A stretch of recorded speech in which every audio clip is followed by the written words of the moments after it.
Écoutez, je vous remercie d'avoir fait l'effort de venir pour notre troisième séance du cycle traduction.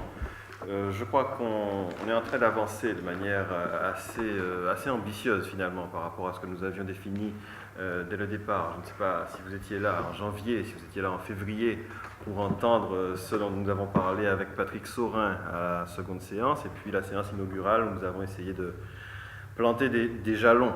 J'ai repris la figure dans le texte que j'ai mis en ligne ce matin, que vous pourrez consulter. Des jalons par rapport, je vous le rappelle, à la notion glissantienne de la traduction. C'est ce que nous essayons finalement, au gré de la programmation que nous vous proposons cette année, d'approcher de manière un peu plus serrée. Donc aujourd'hui, nous allons, pour reprendre justement un terme d'Édouard Glissant dont tout le monde parlait, des transbordements hispaniques. Ce n'est pas un terme que nous avons forgé, c'est justement Glissant qui en parle quand il fait allusion au passage, quand il fait allusion aux mutations et aux trajets de tous ordres. Au trajet historique particulièrement, mais nous le reprenons pour ce qui est donc des aires linguistiques. Nous avons la chance de recevoir aujourd'hui deux traducteurs qui vont nous permettre d'avoir un contact avec des expériences de traduction particulièrement singulières. Alors Victor Martinez, qui est donc le traducteur de Machado, de Jiménez et de Panero. Cathy vous en dira plus dans un moment. Première partie donc avec Victor Martinez, deuxième partie avec Olivier Livron, donc, que j'ai l'honneur de recevoir avec vous ce soir, qui est le traducteur donc, du Songe des grands escaliers de Georges Zalamea. Nous en dirons plus tout à l'heure du contexte de la revue, la nouvelle Anabase en 2009. Je passe tout de suite donc la parole à Cathy pour donc nos 40 minutes consacrées à Victor Martinez et donc à surtout Panero, je crois. Non, comme tous les auteurs traduits. Mais je te remercie, cher Loïc. Et Victor Martinez m'a fait promettre de ne pas m'étendre à un long prolégomène élogieux, donc j'irai droit au but. Victor Martinez, d'abord, et si l'on peut dire viscéralement, est avant tout poète. Et donc c'est toujours en tant que tel qu'il exerce son œil sur les langues et qu'il aiguise son langage à la traduction.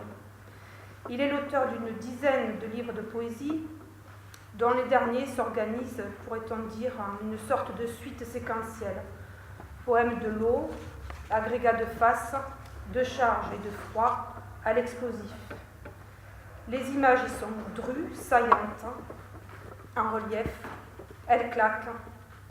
Cette cataracte poétique, tout en déflagration, liquidité, pulvérisation, rugosité, et qui cherche dans un dehors génésique les sématas ou les principes de toute poésie, semble s'être alangui l'année dernière avec la parution aux éditions L'Arbre à Parole de nouveaux poèmes et notes poétiques incarnées, titrés « Une accalmie », où se dit la montée verticale du poème, la matière poétique en devenir, l'état de poésie. On ne s'étonnera donc pas d'apprendre que Victor Martinez compte aussi aujourd'hui parmi les plus insignes spécialistes d'André Dubouché, un hommage duquel il coordonne en 2011 pour la revue Europe, un numéro spécial, et auquel il consacre en 2013 chez Rodopi une très belle étude. André Dubouché, poésie, langue, événement. À la même période, il supervise et préface la publication de l'essai du Bouchetien « Le second silence de Boris Pasternak » à l'Échappée belle, et chez VVV, des textes inédits regroupés sous le titre « Un mot, ce n'est pas le sens ». Vous l'aurez compris, pour lui, la question de savoir si la traduction relève d'une création à part entière ne se pose pas, elle va de soi. Il réunit, traduit et préface sous le titre de l'essentielle hétérogénéité de l'être les écrits apocryphes d'Antonio Machado, chez Payot et Rivage en 2003, puis les poèmes satiriques et burlesques de Francisco de Quevedo, Heures et malheurs du trou du cul au milieu de nuit, et dans la foulée, Prose festive en 2011. Mais avant cela, il parvient à dénicher et à nous restituer en 2005 un poème oublié de Pablo Neruda, Sévérité, publié dans le Moriturus numéro 5 de chez Ficile, jusqu'à ce que son intérêt se porte sur le surprenant volume de Juan Ramón Jiménez, à la fois recueil poétique et carnet de voyage autobiographique, Diario de un poeta recién casado, journal d'un poète jeune marié, publié en 2008 chez La Nerte. Enfin, tout récemment, avec son ami et complice Cédric Demangeot, il se consacre à la réception et à la traduction en français d'un monument, d'un monstre de la littérature espagnole, Leopoldo María Panero, qui s'est éteint le 5 mars dernier, alors même qu'il arrive chez nous en France. Donc, c'est donc peu de dire que l'on doit beaucoup à Victor Martinez et Cédric Demangeot, qui, après une première traduction de Panero, Bonne nouvelle du désastre et autres poèmes, paru l'année dernière, annonce pour cet automne un autre volume exceptionnel, Mon cerveau est une rose et autres essais, que j'ai eu la chance de découvrir en exclusivité un peu clandestinement ce week-end. Il recèle entre autres, en troisième partie et appendice, un essai, Mathématiques démentes, qui s'ouvre précisément, comme l'annonce l'intitulé éponyme, sur la traduction. Cher Victor, je m'arrête là, je te cède la parole et tu vas commencer par nous lire le poème que tu as choisi de Panero en espagnol. Ce sera ensuite à Sophie de lire ta traduction en français. Donc je remercie évidemment l'équipe de l'Institut Tout Monde, Loïc Séry et Cathy Delpech et Sylvie Glissant. Et j'espère que ce sera l'occasion entre nous tous de discuter, avec Olivier Liron aussi, des idées, de la pensée d'Édouard Glissant. Dans le contexte de traduction, il y a beaucoup de traducteurs dans la salle, donc on va tous discuter, j'espère, ensemble autour de ces notions. Je commence par lire un texte de Leopoldo María Panero en espagnol. Canto a los anarquistas caídos sobre la primavera de 1939. No sentiste crisálida aún el peso del aire. En tu cuerpo aún sin límites no hubo deseos, alas. En tu cuerpo aún sin límites ciega luz no sentiste. Oh diamante aún intacto el peso del aire.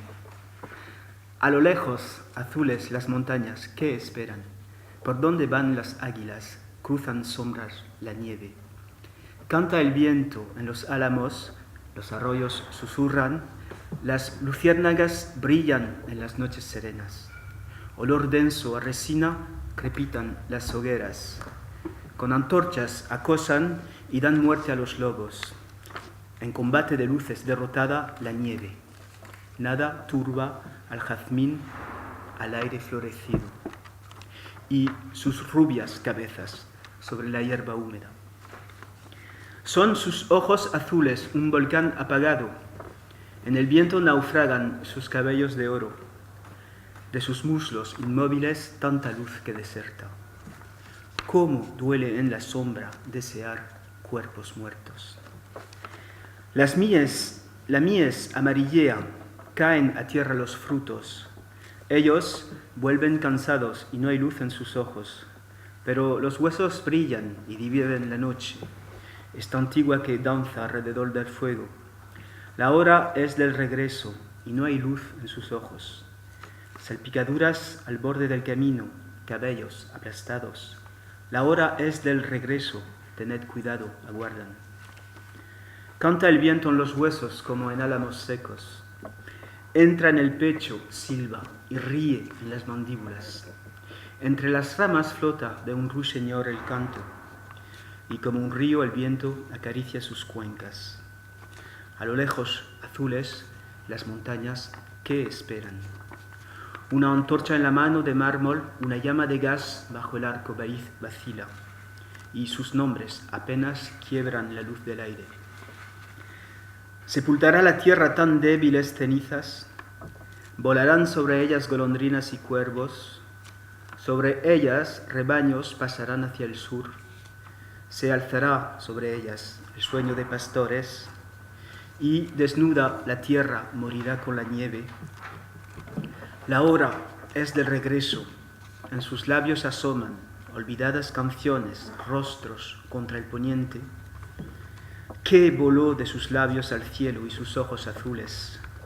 ¿Qué lava derramaron en qué ocultas laderas?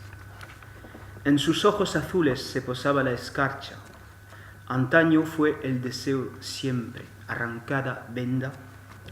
Oh, qué fuego voló de sus labios al cielo. Aquellos labios rojos que otros nunca olvidaron. Pero el viento deshace las últimas nieblas. Otros creen que es el frío en las manos caídas. Olvidan que la llama no solo se apaga en sus ojos, que después no es el frío, es aún menos que el frío. Leopoldo Mario Panero en 1969. Chant pour les anarchistes tombés sur le printemps de 1939. Tu n'as senti de chrysalide même le poids de l'air. Dans ton corps sans limite, même sans aile ou désir. Dans ton corps sans limite même, tu n'as senti la lumière. Oh, le diamant intact, même le poids de l'air. Azurées toutes dans le lointain, les montagnes qu'attendent-elles, où donc partent les aigles? Ombre croise la neige. Dans les peupliers, la brise qui chante susurre les rues. Dans les nuits que l'on voit sereines, reluisent les lampires. Densité à relents de résine crépitent les feux. Ils harcèlent avec des torches, mettent à mort les loups. Dans le combat de lumière, la neige dans sa débâcle. Le jasmin, que rien ne trouble, ni ses fleurs dans l'air éclosent. Et leurs têtes flamboyantes au-dessus de l'herbe humide. Ce sont leurs yeux bleutés, comme un volcan est endormi. Dans l'air emporté des hauteurs naufragent leurs cheveux d'or. De leurs cuisses inertes, tant de lumière qui déserte. Comme l'on souffre dans l'ombre de désirer des corps morts. Les moissons mûres jaunissent, tombent à terre les fruits. Eux retournent fatigués, et dans leurs yeux nulle lueur. Mais les ossatures reluisent, et elles divisent la nuit. Vieux fantômes qui dansent dans les alentours des foyers, de revenir les temps, et dans leurs yeux pas de lumière. Éclaboussures sur le rebord du chemin des cheveux piétinés, de revenir il est temps, faites attention, ils attendent. Dans les nuits que l'on voit sereines reluisent les lampires. Le vent chante dans les eaux, comme dans les peupliers à sec, entre dans la poitrine, il siffle et il rit dans les mâchoires, entre les branchages flotte d'un rossignol la chanson. Azurées toutes dans le lointain des montagnes qu'attendent-elles, une torche dans la main de marbre, une flamme de gaz sous l'arc vacille, et leur nom déchire mal encore la lumière, l'air. La terre mettra sous pierre des cendres aussi des villes, sur elle s'envoleront des hirondelles et des corbeaux, au-dessus d'elles des troupeaux transhumeront vers le sud, au-dessus d'elles se hisseront des rêves de bergers, et la terre découverte se mourra avec la neige. De revenir il est temps, au bord de leurs lèvres on devine des chansons oubliées, des visages contre le couchant. Qu'est-ce qui de leurs lèvres vola au ciel à leurs yeux d'azur? Quelle lave versèrent-ils? Sur quelle pente occulte? Dans leurs yeux azurés se déposait de la gelée blanche. Autrefois fut le désir toujours une bande arrachée. Oh, quel feu! Il s'est envolé de leurs lèvres vers le ciel, ces lèvres rouges là, que d'autres n'ont jamais oubliées. Mais les mouvements de l'air dépaissent les dernières brumes. D'autres croient qu'il s'agit du froid dans les mains qui ont chuté. Ils oublient que la flamme ne s'éteint pas que dans leurs yeux, qui ensuite n'est plus le froid, est encore moins que le froid.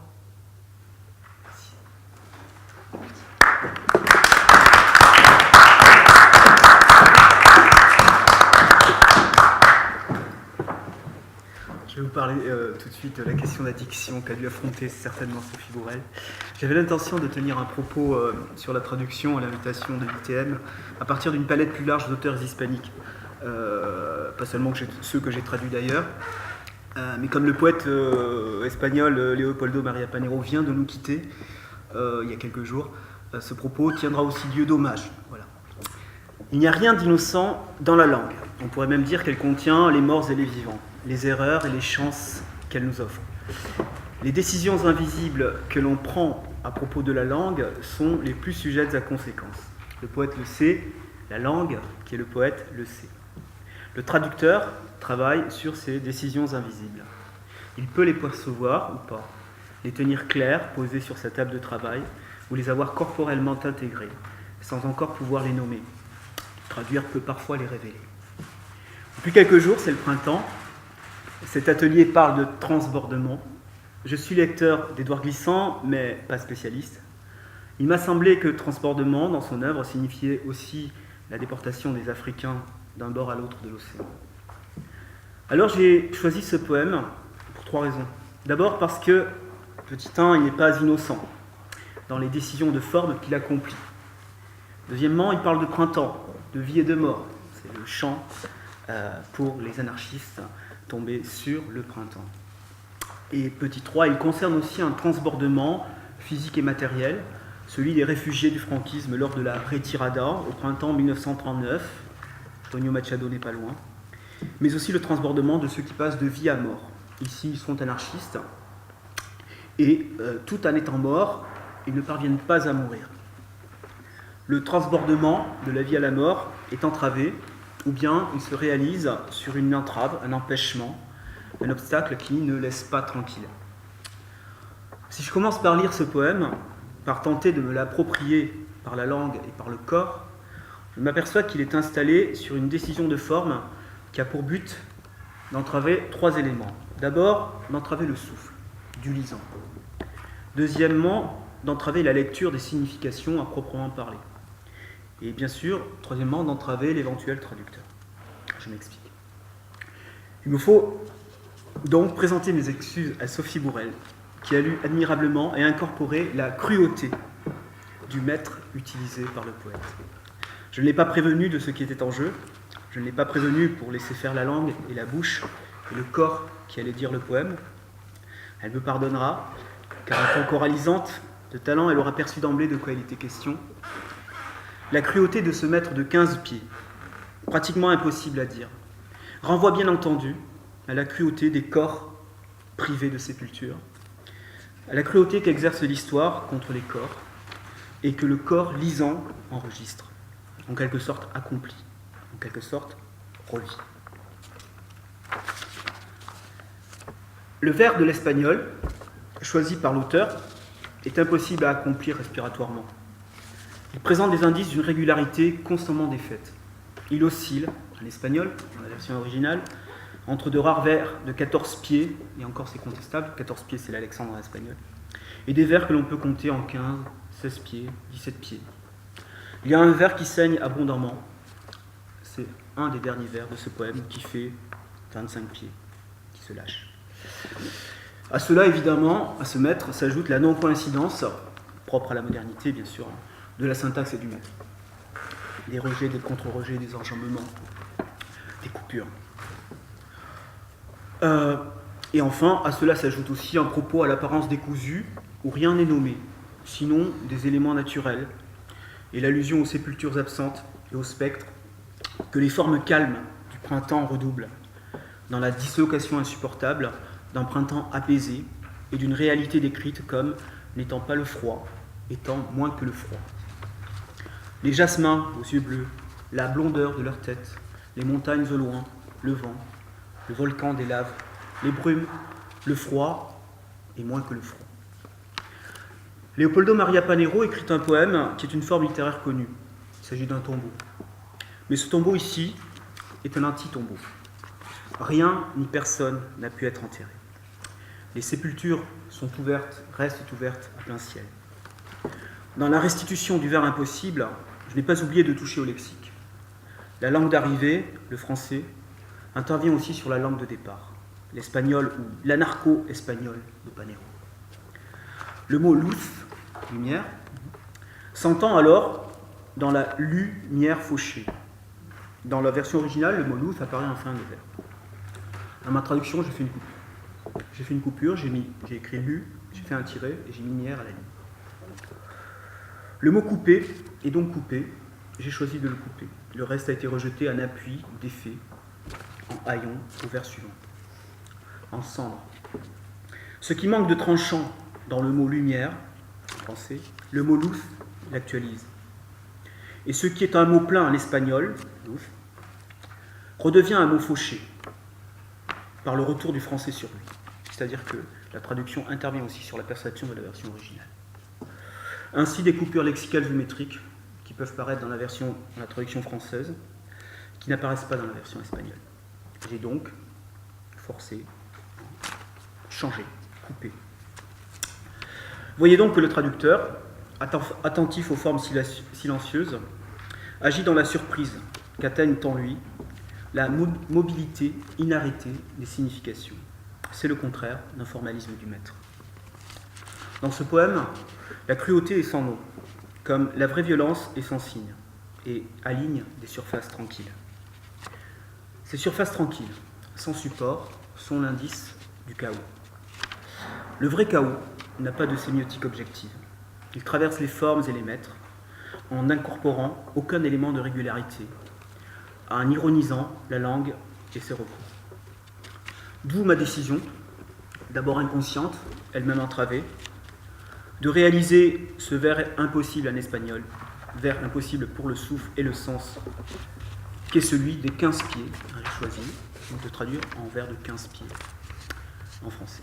C'est le vers le plus inconfortable à lire, dans lequel le souffle ne se réalise jamais, si de surcroît la syntaxe et le sens sortent de leur ordre naturel, qui est de coïncider, c'est-à-dire de produire du 1.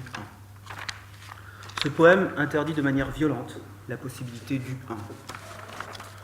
Ou bien, s'il y a du 1, il est hors du site des souffles vivants et morts. Il est dans le monde non réalisé de cela qui n'appartient ni à la vie ni à la mort.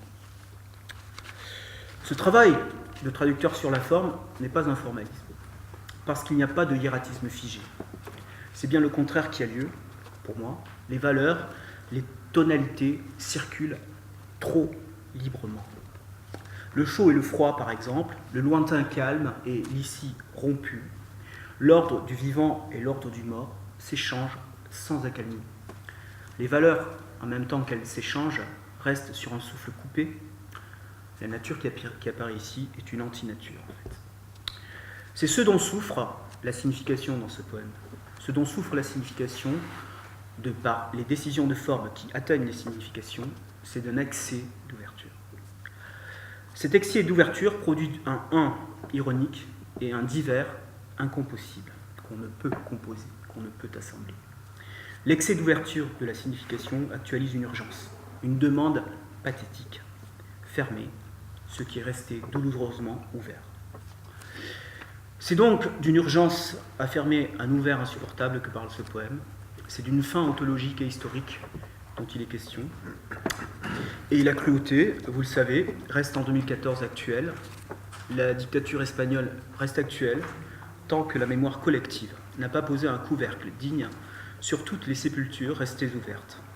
Ce poème de 1969 reste donc vivant, son actualité est féroce. La mémoire demeure un présent rompu, les transformations silencieuses attendues, celles des significations, celles du deuil, celles de la compréhension, sont interdites d'accomplissement dans l'ordre de la mémoire.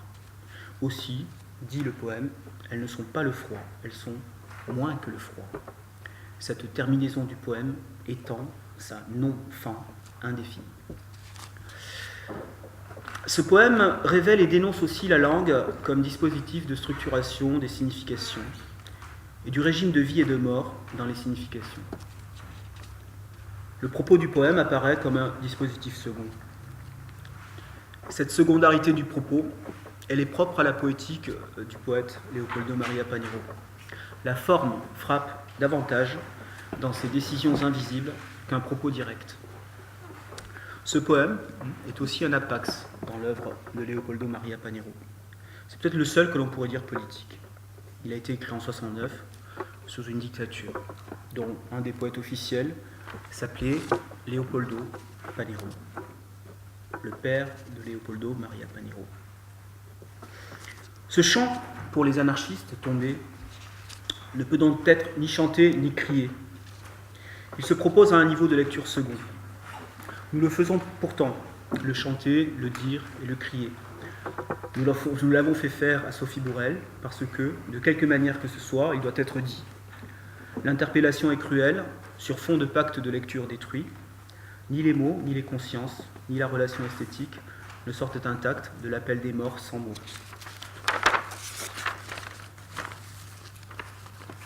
Qu'est-ce à dire sur les relations du traducteur avec ce que je vais nommer maintenant, pour rentrer dans une thématique glissanthienne, l'épos de la langue, l'épos, la parole, l'épique, ou l'épos du sujet, sa légende intime, sa stabilité, le un, ou l'épos du collectif. Qu'est-ce à dire de l'ordre des légendes qui cimentent notre rapport aux mots, aux autres, à soi-même, à la réalité? Et en quoi ce rapport à l'épos affecte-t-il la relation au sens glissantien? Comment traduire, transborder, déporter, translater, remplacer, substituer, détruire l'original manifeste-t-il la relation?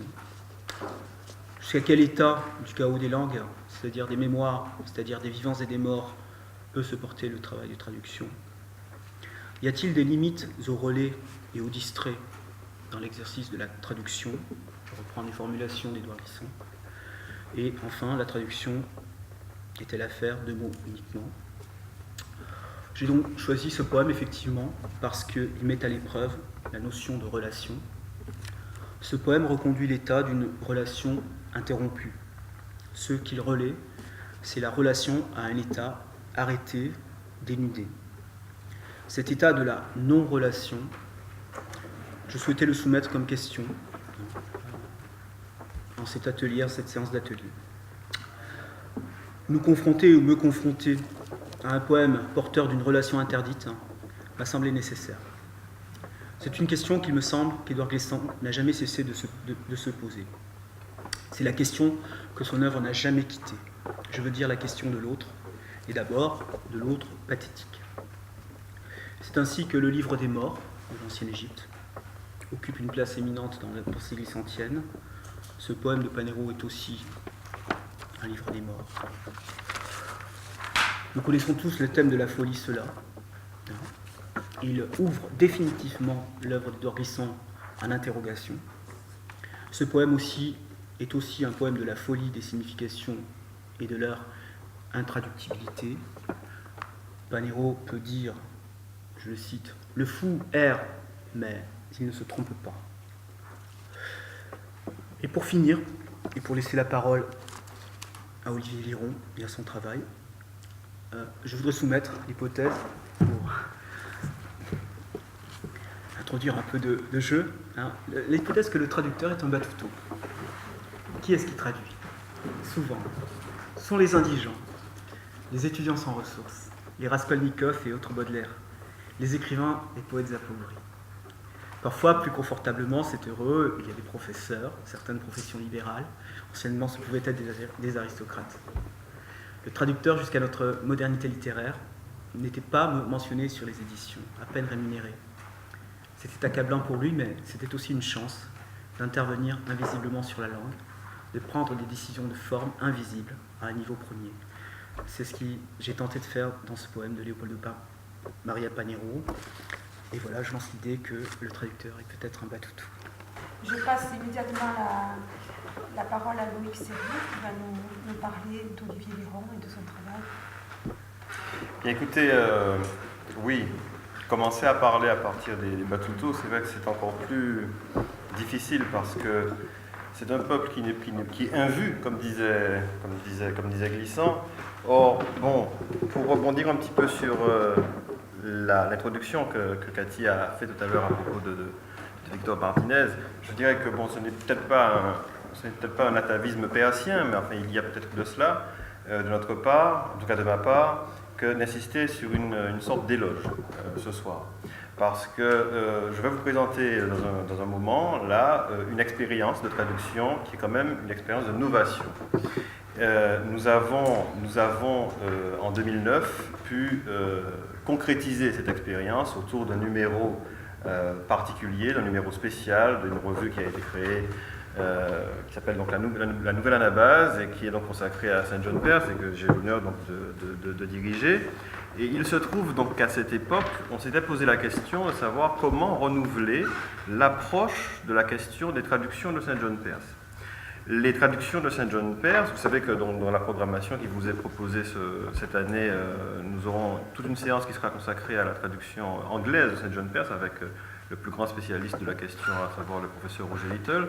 Il se trouve que les traductions de Saint John Perse ont été particulièrement du côté anglo-saxon. Pendant des années, pendant des dizaines d'années, on a carrément ignoré la portée des traductions espagnoles, particulièrement importante pour la réception, pour la diffusion de l'œuvre de Saint John Perse dans le monde hispanique. C'était pourtant une évidence, parce que la poésie lyrique donc, de Saint John Perse est comme une évidence, effectivement, en Amérique latine. Et il se trouve donc que pour le numéro 5 de l'Anabase, nous avons eu l'idée donc, de demander à Olivier Liron de se consacrer à cela, à cette approche, et il se trouve que nous avons été largement ravis du résultat, parce que voilà, la découverte a été absolument fondamentale. Il ne s'agit pas uniquement de recevoir aujourd'hui un traducteur, le traducteur donc de l'œuvre dont nous allons parler, c'est-à-dire Le songe des grands escaliers de Zalamea, mais également du spécialiste donc de Zalamea en tant que traducteur de Saint John Perse. L'expérience de traduction de Saint John Perse par Zalamea est quelque chose d'absolument inouï.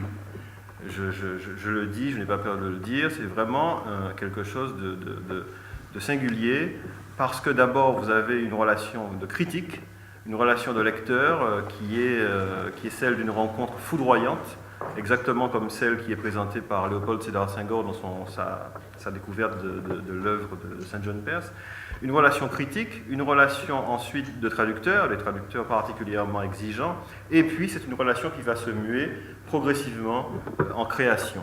Et donc c'est pour cela que nous allons donc en parler aujourd'hui. C'est une expérience d'abord singulière, et puis nous allons aborder aussi avec vous, si vous le voulez bien, les options qui ont été celles d'Olivier Liron pour la traduction du songe des grands escaliers. Je tiens à le préciser, première traduction française de ce texte qui est pourtant très diffusé en Amérique latine, surtout dans sa version sonore. C'est bien cela, hein.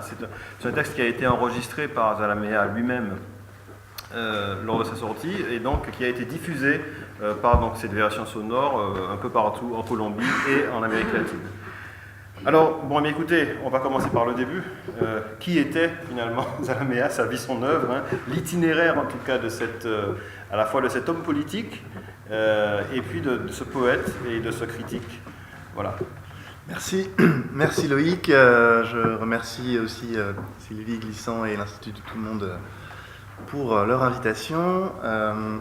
Je tiens à dire d'emblée que moi j'ai été très ému à un niveau très, très humble, très modeste de l'apport de Victor Martinez ici à finalement ce que je vais présenter, à savoir la traduction, moins dans ses aspects techniques si vous voulez, que dans ce qu'elle peut, comme le disait Victor à la fin, receler d'une expérience humaine, d'une expérience de dialogue et d'une aventure humaine entre deux créateurs, si on considère, et je souscris pour ma part à cette idée, que le traducteur est aussi quelqu'un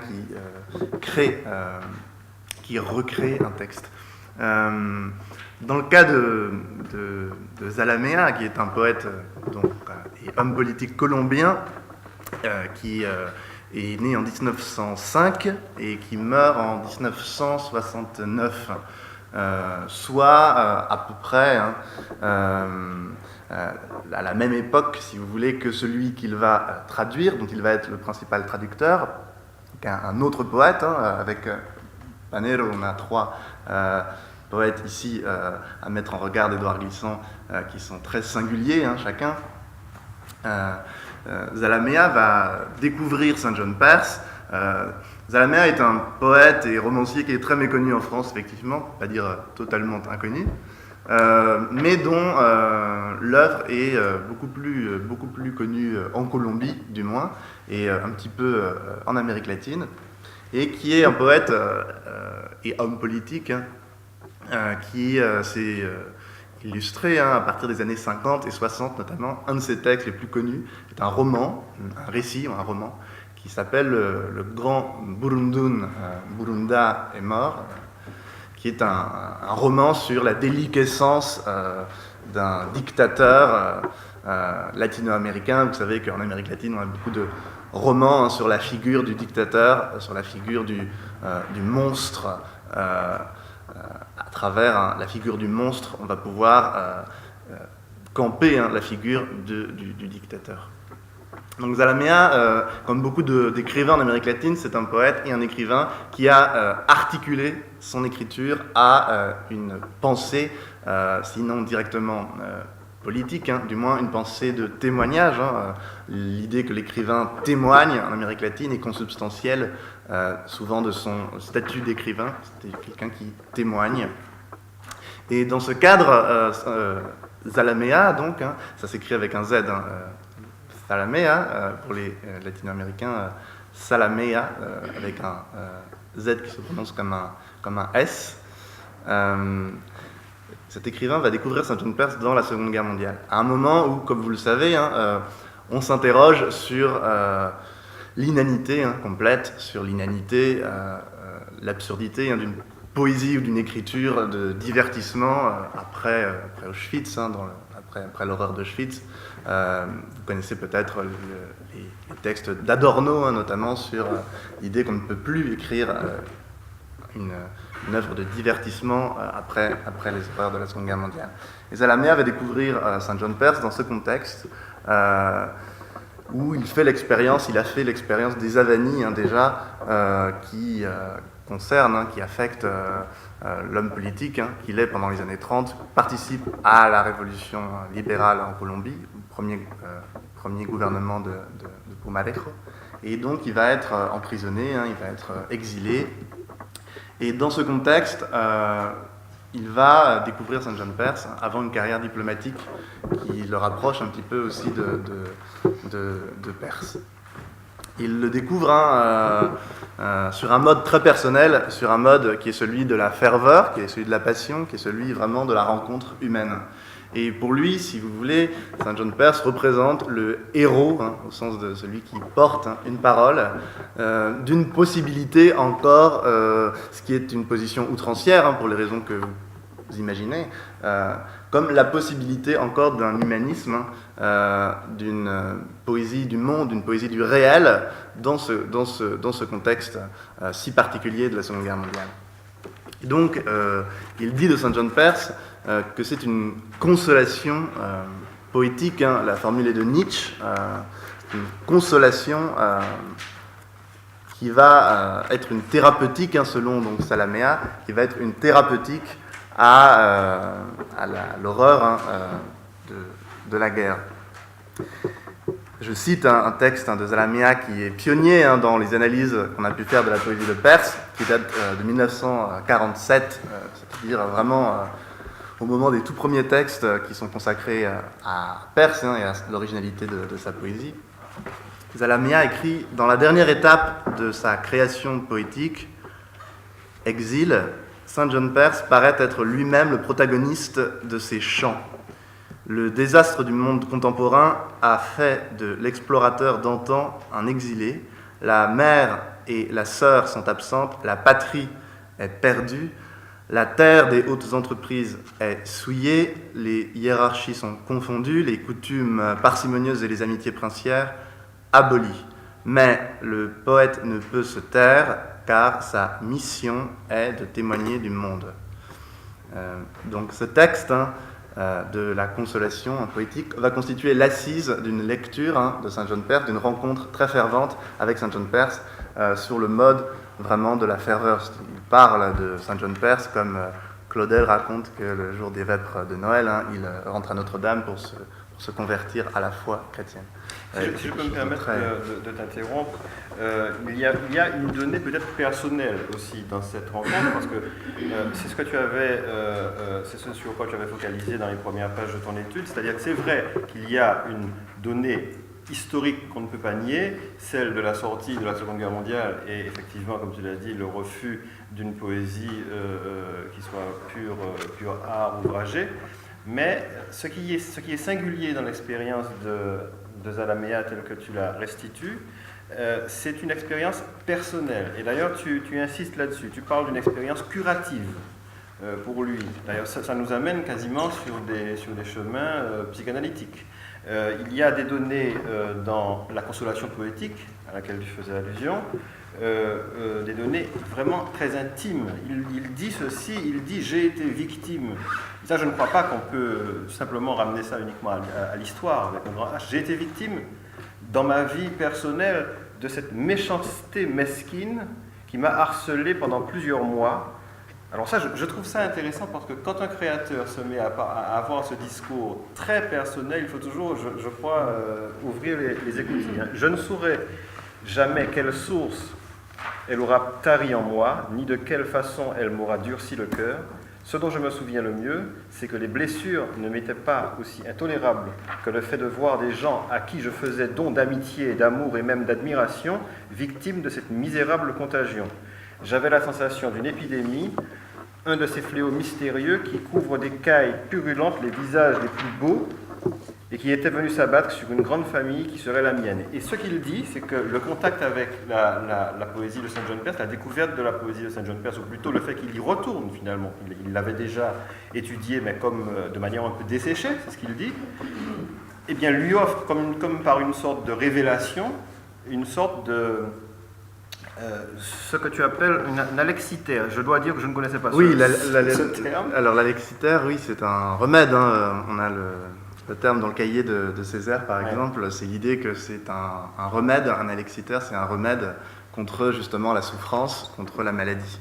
Et effectivement, tu as raison, Loïc, d'insister sur cette dimension intime, personnelle. Je crois que le travail du traducteur, et on a eu un exemple magistral avec Victor, est un travail qui effectivement est un travail très, très personnel, très, très lié à un parcours aussi, à une sensibilité. Je crois qu'ici c'était intéressant effectivement d'insister sur cette dimension très, très intime, puisque souvent quand on parle de traduction, et aujourd'hui on a la chance d'avoir pu écouter Victor qui a vraiment montré dans sa littéralité aussi les mécanismes, les enjeux et les mécanismes de la traduction. Quand on parle de traduction, on a souvent une approche, à mon sens, qui est excessivement théorique. C'est-à-dire que, en gros, la question qui se pose, c'est est-ce que le texte est traductible? C'est la question que se posent depuis 2000 ans les universitaires et les théoriciens, depuis Quintilien. Est-ce que le texte est traductible? Est-ce qu'on peut traduire le texte? Je crois qu'une traduction, c'est une métamorphose. C'est une métamorphose. Alors, on peut être résolument optimiste, universaliste, si on pense par exemple aux traductions de Poe, d'Edgar Poe par Baudelaire, dont les romantiques, Théophile Gautier disait qu'elle était meilleure que l'original encore. On peut avoir cette position optimiste, si vous voulez, que la traduction va améliorer le texte original. On peut au contraire avoir une posture ironique et pessimiste, qui peut être celle de Nabokov, par exemple, quand il dit « Bon, je vais traduire Eugène Onégine, seulement je ne pourrai pas traduire Eugène Onégine. Donc comment vais-je traduire Eugène Onégine? Je vais traduire Eugène Onégine en vers libre, ce qui est formellement une aberration, mais qui évidemment va, selon lui, permettre d'approcher quelque chose du texte original. » Et moi, à une dimension beaucoup plus modeste, j'ai eu la chance, grâce à Sylvie, de pouvoir traduire des poèmes d'Édouard Glissant en espagnol. Et effectivement, on tombe toujours sur ces questions relatives au rythme, au souffle, comme l'a dit Victor, la question du rythme, la question des sonorités, la question du souffle. Cette métamorphose-là, évidemment, elle est impossible. Une fois qu'on a dit ça, on n'a pas dit grand-chose.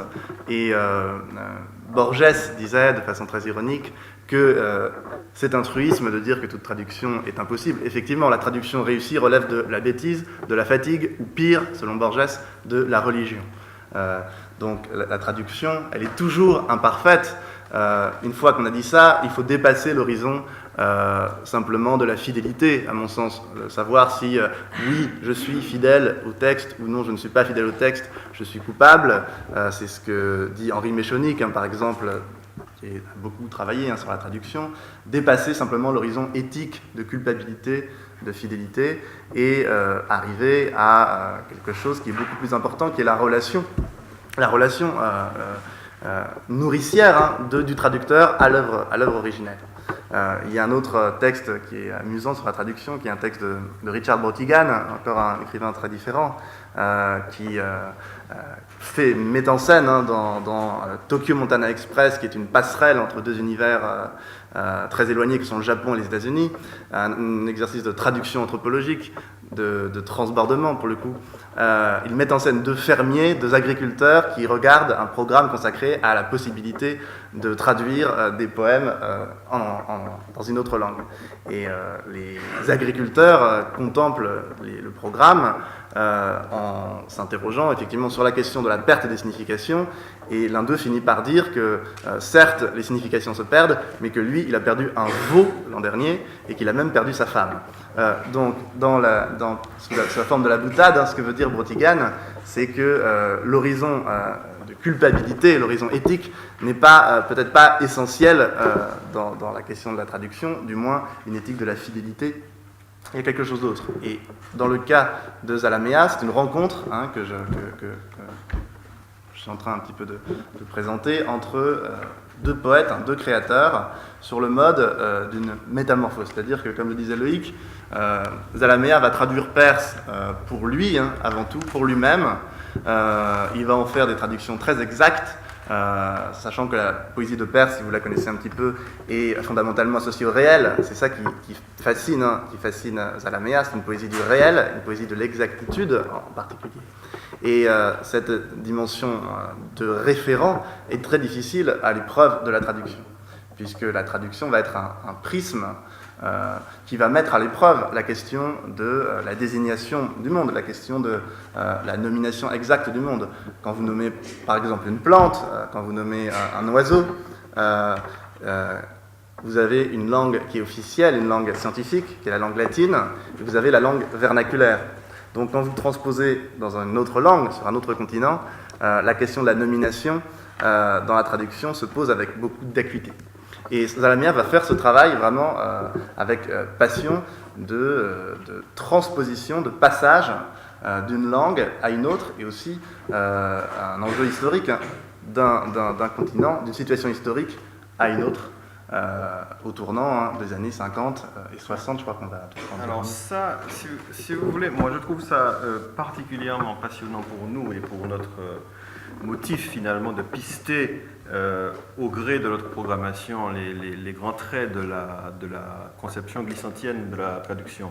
Parce que tu passes finalement, en te focalisant sur la pratique de la traduction qui est celle de Zalamea, par des rapprochements que tu viens de faire, donc avec des données qui soient théoriques ou d'autres pragmatiques de la traduction. Et je crois que on doit s'inspirer de cela aussi pour approcher finalement la conception glissantienne de la traduction. C'est-à-dire que je crois fondamentalement, pour pouvoir encore élargir la chose, qu'il n'est pas de pratique de la traduction ou de pensée de la traduction qui soit totalement hermétique à ce qui s'est fait, à ce qui se fait et ce qui se fera. C'est dans une sorte de rhizome, oui, disons-le, une sorte de pratique rhizomatique qu'il faut concevoir les choses. Je le pense fondamentalement pour ce qui est de glissant. Et oui, d'autant plus que glissant est toujours dans la relation, exact. Dans l'espace et dans le temps. Et c'est pour nous l'importance de ces rapprochements, c'est un moyen finalement de cerner ce qu'est cette relation traduisante finalement.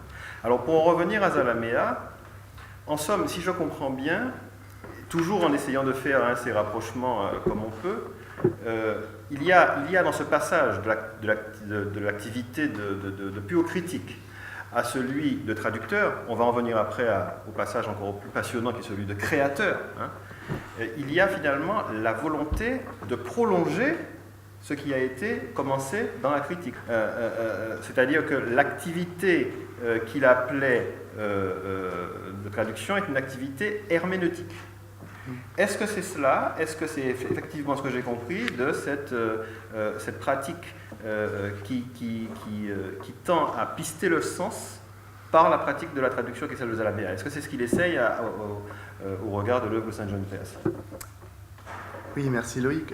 Tu pointes là quelque chose qui est effectivement fondamental aussi, qui est la façon dont va s'articuler l'acte d'interprétation, l'acte donc herméneutique, avec l'acte de traduction. Une traduction, un traducteur, ça suppose un travail herméneutique. Toutefois, ce n'est pas non plus identifiable, c'est-à-dire qu'on ne peut pas substituer l'acte herméneutique à l'acte de traduire, qui suppose une sorte de comme disait Victor, de choix permanent, de choix invisibles, mais de choix permanents dans l'axe des possibles d'une interprétation. Donc il y a un travail très étroit qui va associer la dimension herméneutique, donc d'interprétation, et la traduction. Je dirais que l'interprétation infère sur la traduction. En fonction de l'interprétation qui va être faite d'un texte, évidemment, la traduction va élire des partis pris stylistiques, par exemple. Dans le cas des traductions de Saint John Perse, que je connais bien, vous avez différentes traductions. Par exemple, le poète Lezama, qui est un grand poète, un romancier cubain, va traduire Saint John Perse de façon très libre, presque sur le mode de la paraphrase, et va accentuer la dimension métaphorique, orphique, métaphorique, sensible, sensuelle. Un autre poète mexicain qui s'appelle Rivas, José Luis Rivas, lui va mettre l'accent plutôt sur la dimension caribéenne, sur la dimension tropicale, chercher à restituer le référent antillais, le référent caribéen. Et pour ce qui est de Zalamea, qui est plus attentif, lui, à l'idée qu'on peut écrire une poésie du réel, une poésie de la chose, une poésie des choses, une poésie du réel, lui va être très attentif à la transposition, notamment lexicale. On sait que la poésie, quand on la traduit, c'est une difficile manœuvre entre le sens et la sonorité. La poésie, depuis Mallarmé, c'est un bain alterné, une retrempe entre le sens et la sonorité. Donc évidemment, vous imaginez que l'exercice de traduction va devoir prendre en compte un équilibre entre la dimension sémantique et la dimension sémiotique, la dimension du signe, le travail du signifiant. Avec Zalamea, on a une traduction qui cherche vraiment à restituer une sorte de littéralité, ou du moins de référence qui est présente dans la poésie de Saint John Perse, l'ouverture au monde, le dénombrement du réel, l'horizon anthropologique. Toutes ces choses-là vont intéresser Zalamea dans l'interprétation, donc je vais essayer de répondre à ta question. Et du coup, ce parti pris dans l'interprétation va directement avoir une influence du coup, sur les choix de traduction, c'est évident. Est-ce qu'il faut le dire? Moi, je crois qu'il le faut. C'est les créateurs, les critiques des années 50 par rapport à Saint John Perse ont attiré l'attention de tous sur justement cette emprise au réel sur laquelle Saint John Perse lui-même avait déjà insisté dans les quelques textes de prose qu'on a de lui, quelques textes de critique qu'on a de lui, qui sont disséminés dans sa correspondance. Et alors, cela, c'est particulièrement intéressant parce que par la suite, bien plus tard, on va être amené à dire que ce n'est pas vrai, c'est un mixte entre beaucoup de choses. Moi, je crois que les créateurs de cette époque-là, les années 50, avaient vu particulièrement juste, mais enfin ça, ce sont d'autres espaces qui nous permettraient d'en parler. Pour revenir à cette question des passages, on va progresser et on va en arriver, mesdames et messieurs, à quelque chose qui est absolument sidérant, parce que il est certain, il est possible même, il est certainement vérifiable que d'autres expériences de traduction se soient muées en expériences de création. En tout cas, en l'espèce, pour ce qui est de Zalamea, c'est absolument inouï, parce que l'équilibre qui est réalisé dans ce passage est quelque chose de sidérant, et je dirais qu'il nous ramène encore une fois à ce que je vous ai lu tout à l'heure de sa relation personnelle. Il y a une sorte de volonté d'honnêteté, j'ai l'impression, de Zalamea, de probité, Alors, comment cette probité va se vérifier dans la dimension de création? Parce que, bon, il faut que je vous le précise, vous allez le découvrir en lisant Olivier Liron, j'espère que vous allez le faire, comme je vous aura donné l'envie de le faire. En tout cas, à la fin des années 50, Zalamea, qui s'est de plus en plus inspiré de St. John Perse pour sa propre œuvre poétique, va donc composer un poème absolument hallucinant pour la poésie moderne, qui est Le Songe des Grands Escaliers, El Sueño de las Escalinatas. Donc nous avons la première traduction dans la Nouvelle Anabase, qui est quelque chose d'absolument incroyable dans la relation à St. John Perse. Alors comment ce passage va-t-il se négocier? Comment, à un moment donné, il est passé donc de lecteur critique à traducteur, et puis comment, à un moment donné, ça ne lui suffit plus, il faut passer à la création? Comment ça se négocie? Voilà. Oui, on a beaucoup parlé d'abnégation tout à l'heure avec Victor. Tu parlais d'abnégation, l'idée que le travailleur reste dans l'ombre. Ce qui m'a beaucoup ému, je trouvais que c'était très juste l'idée qu'il y a quelque chose d'une abnégation, quelque chose d'une rencontre personnelle, d'un dialogue sur le long terme, à différents niveaux dans la traduction.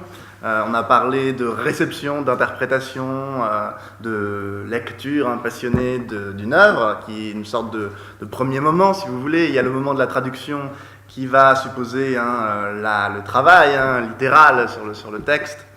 Et puis cette métamorphose qui peut se prolonger, qui peut transborder l'espace stricto sensu de la traduction, pour engager un dialogue entre le traducteur et le créateur qu'il considère comme un modèle. Je crois qu'il y a eu une édition récente en Pléiade de Philippe Jacotet, et qui a été préfacée, me semble-t-il, par Pusterla. Les deux poètes se sont, je crois, traduits mutuellement.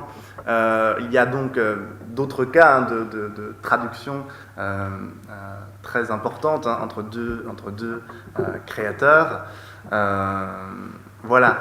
Ici, Zalamea va écrire sa propre œuvre qu'il considère, lui, comme une œuvre engagée, du moins une œuvre de témoignage, qui va faire un équilibre entre une poésie engagée et de l'autre une poésie pure, si je veux vraiment résumer. Par testimonial. Voilà, ce qu'il appelle un art de témoignage, un art testimonial.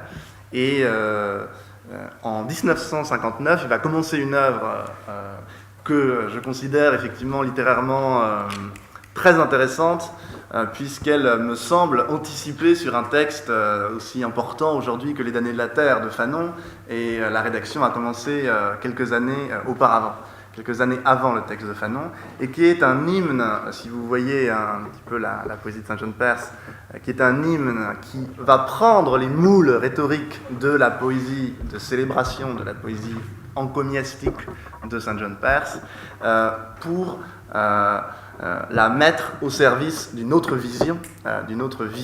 vision complètement différente, marxiste, d'une vision qui est inspirée par le marxisme, qui est inspirée aussi par le maoïsme déjà. Et ce mouvement, ce texte va prendre en charge l'ensemble des peuples qui, à ce moment-là, des Kikuyus au Kenya jusqu'en Inde, en Asie, en Amérique, aux Amériques, vont initier des mouvements de décolonisation politique. Donc, si vous voulez, la métamorphose qui est ici à l'œuvre dans la traduction est presque une métamorphose de nature aussi politique, poétique et politique. Donc ce texte que, effectivement, j'ai traduit dans un numéro de la Nouvelle Anabase qui s'appelle St. John Perse et l'écho des langues, que je vous invite à regarder, est un texte qui pourrait se comparer, alors ce serait intéressant de voir les différences, avec un texte d'Édouard Glissant, comme Les Indes, qui est un texte qui est aussi une sorte de contre-épopée persienne, de contre-épopée, puisque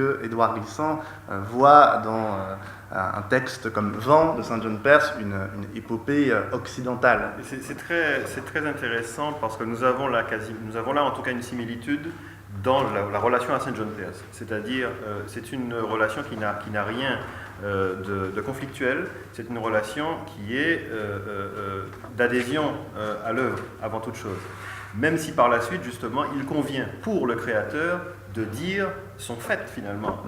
L'idéologie, peut-être, qui sous-tend, en tout cas, ce qu'on peut percevoir à l'époque, comme l'idéologie qui sous-tend cette poésie de St. John Perse. Alors, il faut peut-être préciser un point purement biographique. Pour l'écriture de ce poème, Zalamea, si je ne m'abuse, s'est inspiré de son passage en Inde à la fin des années 50. Il a été le témoin de cette misère absolue des escaliers de Bénarès. C'est bien cela. Escaliers de Bénarès, d'ailleurs, qui seront repris par la suite dans l'une des grandes pages de Malraux. Ça m'a toujours fait penser à cela.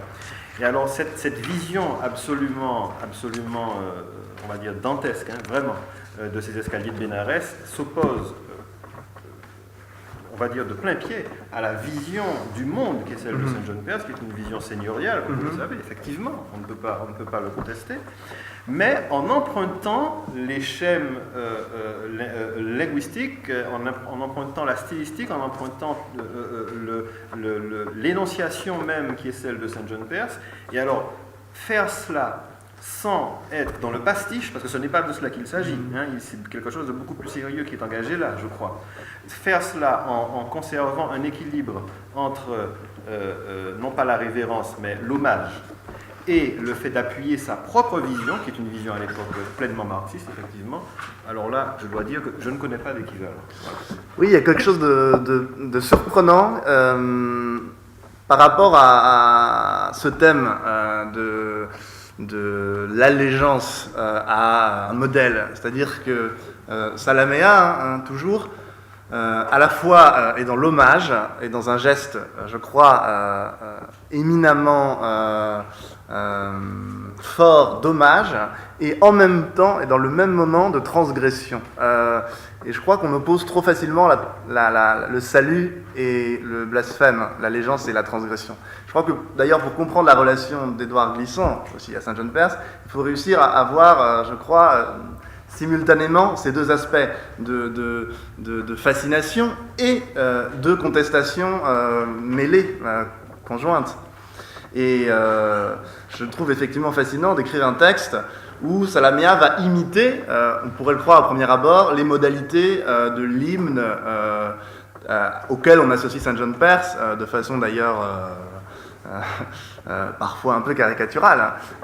Cette convocation à partir des escaliers de Bénarès en Inde de tous les peuples du monde qui vont être rassemblés dans un geste de rassemblement écuménique. Tous les peuples miséreux. Tous les peuples effectivement pauvres, et aussi tous les peuples qui luttent. C'est un texte de lutte qui est effectivement inspiré par St. John Perse, mais qui est loin du pastiche, qui est aussi très marqué par le chant général de Neruda, évidemment, entre autres.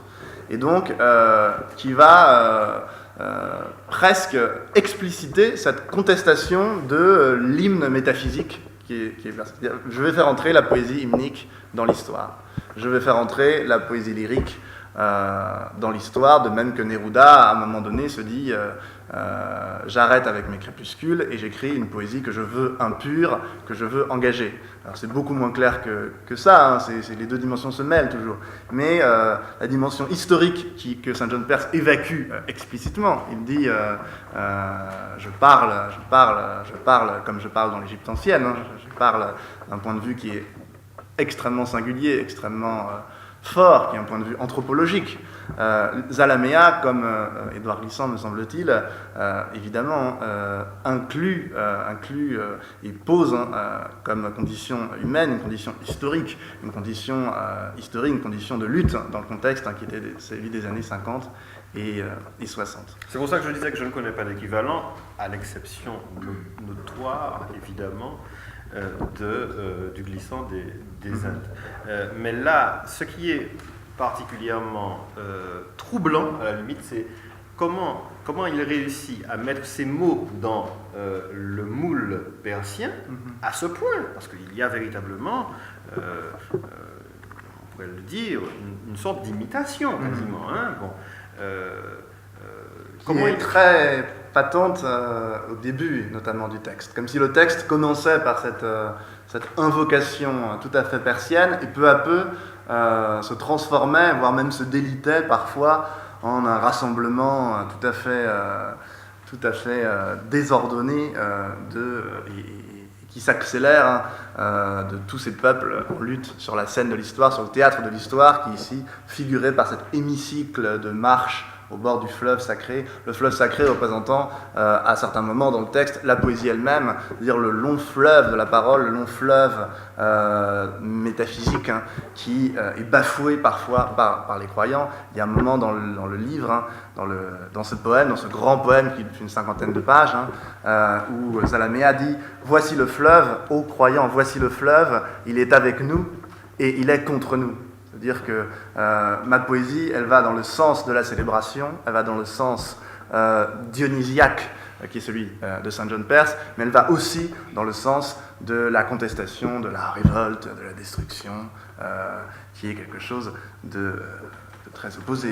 Il y a le grand trait d'union entre les deux, il l'a dit lui-même, c'est Nietzsche. Mm-hmm.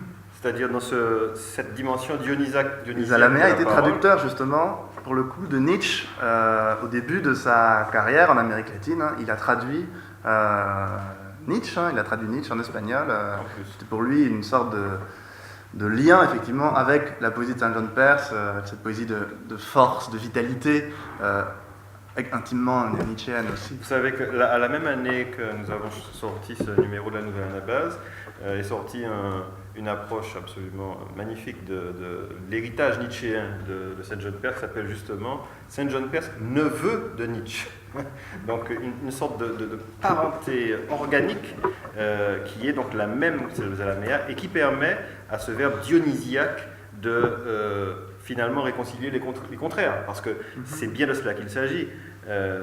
Emprunter la rhétorique persienne, qui est une rhétorique de la célébration, et prendre pour objet de cette célébration toute la misère du monde qui est mise véritablement avec une violence absolument invraisemblable, on peut le dire, lisez, vous verrez, je ne vous raconte pas d'histoire là, invraisemblable, qui est mise sous les yeux de tous comme cela.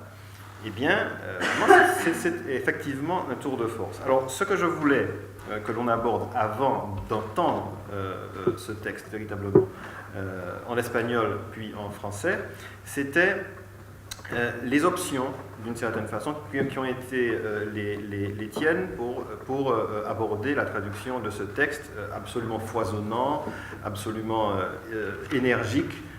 Comment tu as abordé tout cela ? Par rapport au texte de Zalamea lui-même, oui. Je crois qu'on l'a beaucoup dit à propos de Saint John Perse, que c'était d'abord le souffle qu'il fallait sauvegarder. Je crois que Victor a beaucoup parlé de cette dimension-là dans le poème magnifique et sa traduction magnifique de Panero.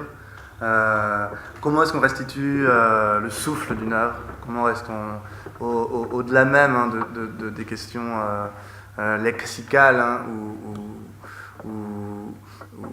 tropique, tout ce qui est rapport aux figures de style dans une œuvre. Je crois qu'il y a quelque chose de fondamental, presque intuitif.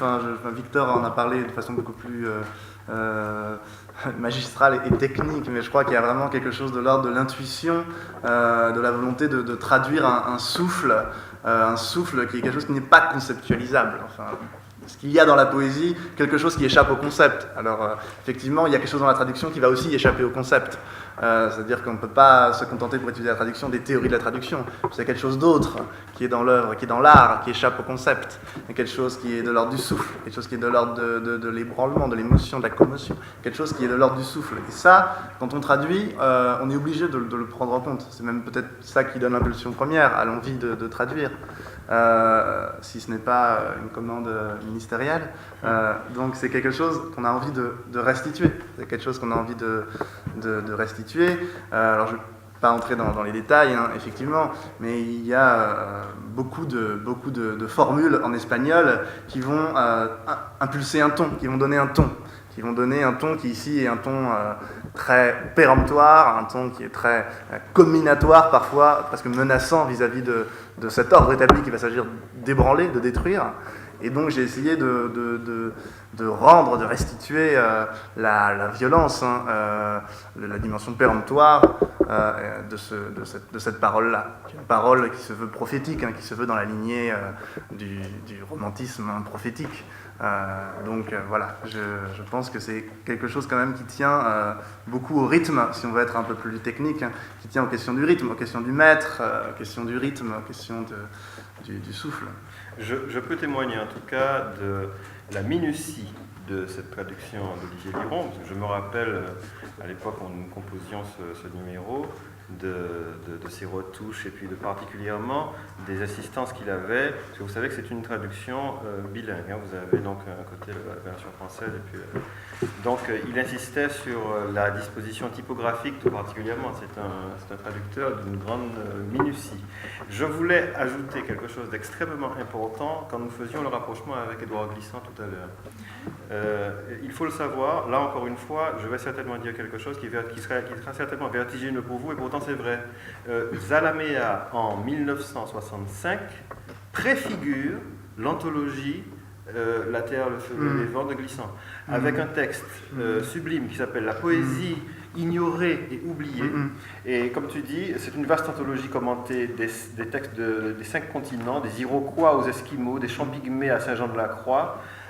Donc c'est véritablement en plein dans les années 60 un projet qui est à rapprocher de l'anthologie d'Édouard Glissant, et projet dans lequel, en plus de cela, il fait une lecture anthropologique de la poésie persienne, c'est ce que tu dis, en intégrant celle-ci au sein d'un corpus littéraire largement extra-occidental. Or, ce que nous savons aujourd'hui, c'est que Saint John Perse était certainement un poète, mais c'était également un anthropologue, un ethnologue, etc. etc.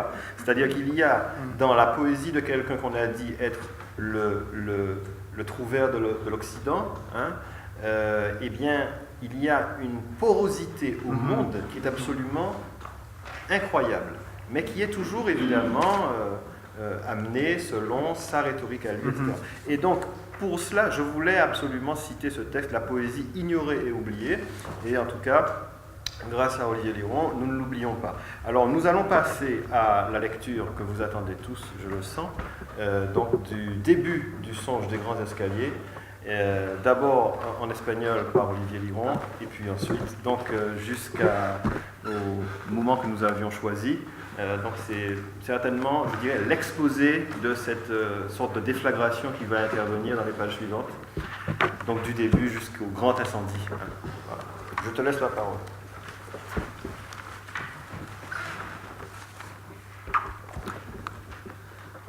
El sueño de las escalinatas. Como lectores de libros sacros, los pregoneros de milagrerías y los loteadores de paraísos y nirvanas, también yo he de sentarme de espaldas al río, frente a las escalinatas plagadas de creyentes y obsedidas de dioses vivos y muertos, frente a los templos de ladrillo y cobre en cuyas escamas la luz hierve y crepita, bajo los empinados palacios en cuyas azoteas cunde la algarabía de los monos.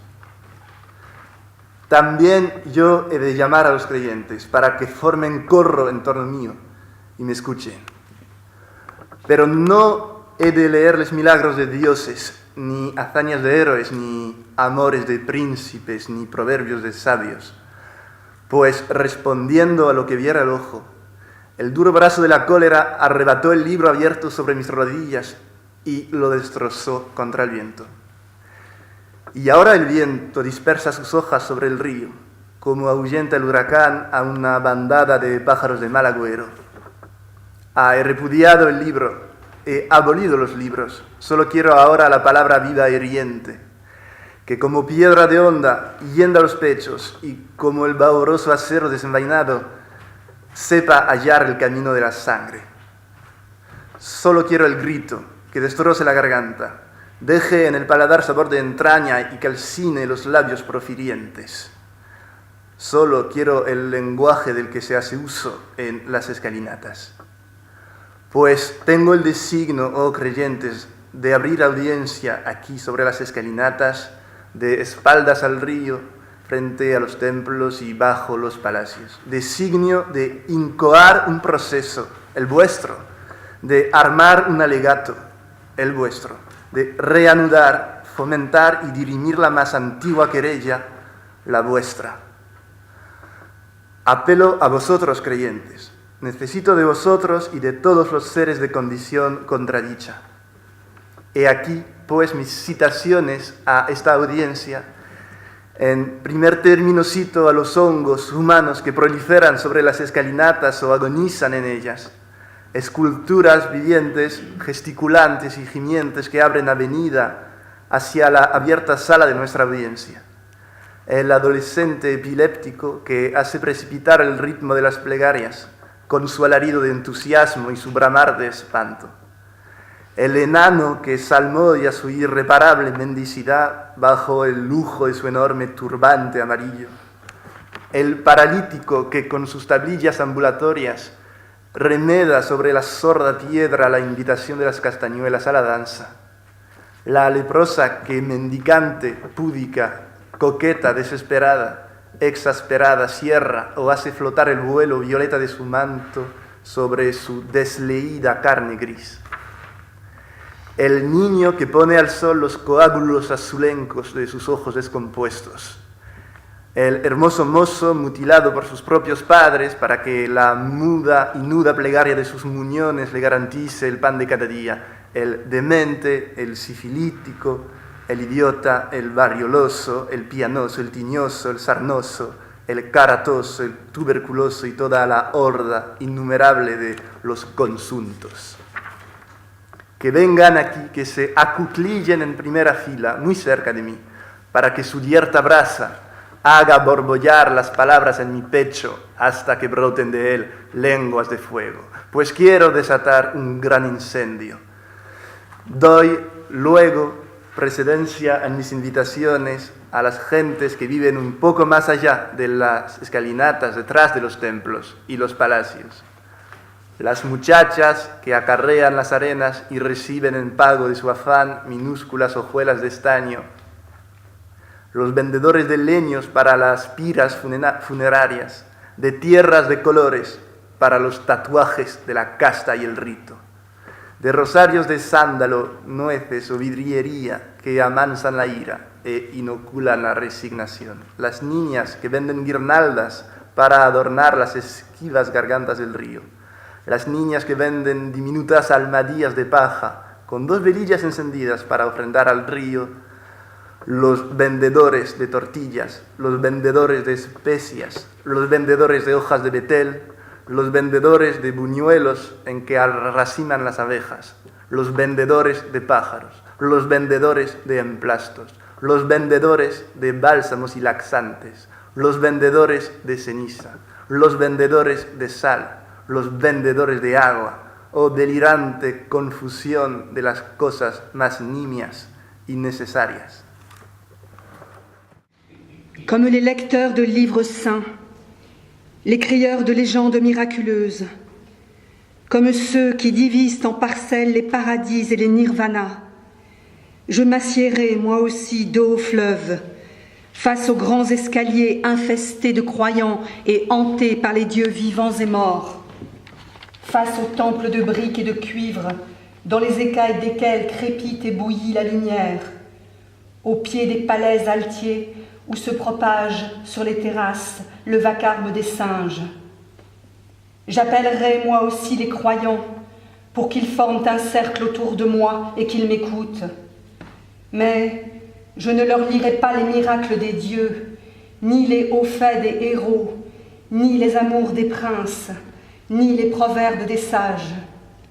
Car le dur bras de la colère, répondant à ce que virent mes yeux, arracha le livre ouvert sur mes genoux et le détruisit dans le vent. Et le vent disperse à présent les feuilles sur le fleuve, comme un ouragan qui met en fuite une volée d'oiseaux de mauvais augure. Ah, j'ai répudié le livre. J'ai aboli les livres. Je ne veux plus à présent que la parole vive et blessante, qui comme une pierre de fronde vienne fendre la poitrine et comme le fer dégainé et frissonnant sache trouver le chemin du sang. Je ne veux plus que le cri qui détruise la gorge dépose sur le palais un goût d'entrailles et calcine les lèvres proférantes. Je ne veux plus que le langage en usage sur les grands escaliers, car j'ai le dessein, ô croyants, d'ouvrir audience ici sur les grands escaliers d'eau au fleuve, face au temple et au pied des palais. Le dessein d'intenter un procès, le vôtre, d'organiser un plaidoyer, le vôtre, de reprendre, de développer et de trancher la plus ancienne des querelles, la vôtre. Je fais appel à vous, croyants. J'ai besoin de vous et de tous les êtres dont on a bafoué la condition. Voici donc mes citations pour cette audience. En premier lieu, je convoque les champignons humains qui prolifèrent sur les grands escaliers ou y agonisent. Sculptures vivantes, gesticulantes et gémissantes qui ouvrent une avenue vers la salle ouverte de notre audience. L'adolescent épileptique qui fait se précipiter le rythme des prières par ses hurlements d'enthousiasme et ses bramements de frayeur. Le nain qui psalmodie son imperceptible mendicité sous le luxe de son énorme turban jaune. Le paralytique qui, avec ses planchettes ambulantes, imite sur la pierre sourde l'invitation des castagnettes à la danse.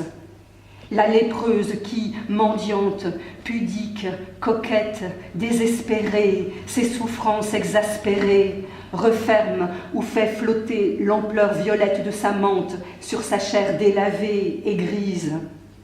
L'enfant qui réchauffe au soleil les caillots bleuâtres de ses yeux qui pourrissent. Le beau jeune homme mutilé par ses propres parents pour que la prière muette et nue de ses moignons lui garantisse le pain de chaque jour. Le dément, le syphilitique, l'idiot, le variolé, le malade du pian, le teigneux, le galeux, le malade de la peau, le tuberculeux et toute la horde innombrable de ceux qui sont à bout de force. Qu'ils viennent jusqu'ici, qu'ils s'agenouillent au premier rang très près de moi pour que leur âpre braise fasse bouillonner les mots dans ma poitrine jusqu'à ce qu'en surgissent des langues de feu. Car j'entends déchaîner un grand incendie.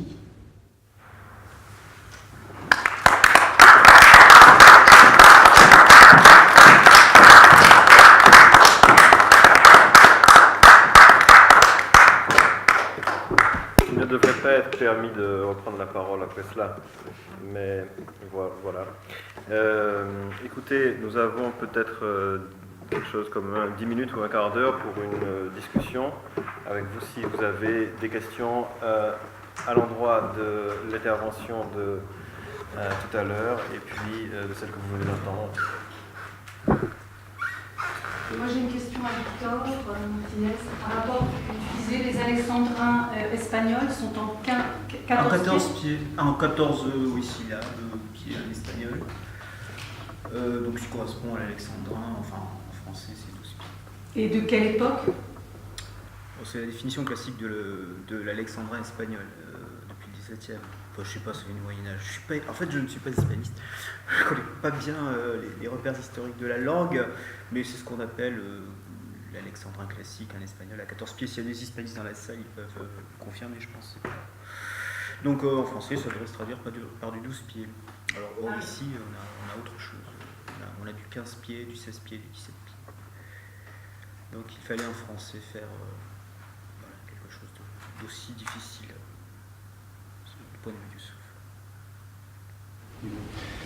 Vous avez présenté le poète Zampaio comme une poésie dionysiaque à référence nietzschéenne, mais en écoutant le poème parler, j'ai plutôt l'impression d'une poésie tropicale, par les éléments, par le rapport au Dieu qui est multiple, et par la façon de faire bouger la langue espagnole et la langue latine. Et donc la question un peu là, l'espagnol fonctionne d'une certaine manière en Espagne, de manière fixe, inscrit dans la terre, dans le sang, tout ce qui a derrière toute l'histoire espagnole. Alors que là, ça bouge dans un autre univers tropical. Ça se sent dans les deux textes, même si le texte ne bouge pas le même. Est-ce que vous êtes d'accord avec ça? Est-ce qu'en tant que traducteur, vous percez cet univers tropical? Et à ce moment-là, la question des mots, et de lier les mots, pas forcément les fixer, mais différemment. Alors si on pense latin, d'abord le latin, c'est pas une langue de poésie, c'est que le grec. Il faut fixer le mot dans une pierre qui va devenir une imprimerie, etc.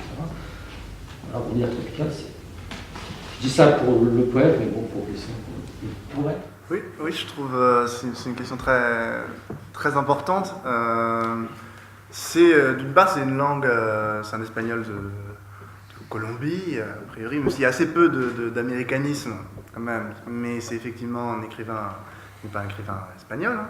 Et puis je trouve que votre remarque permet de rebondir sur une question que Loïc a un petit peu ébauchée, mais qui est fondamentale, c'est le point de vue, quoi. La question des points de vue.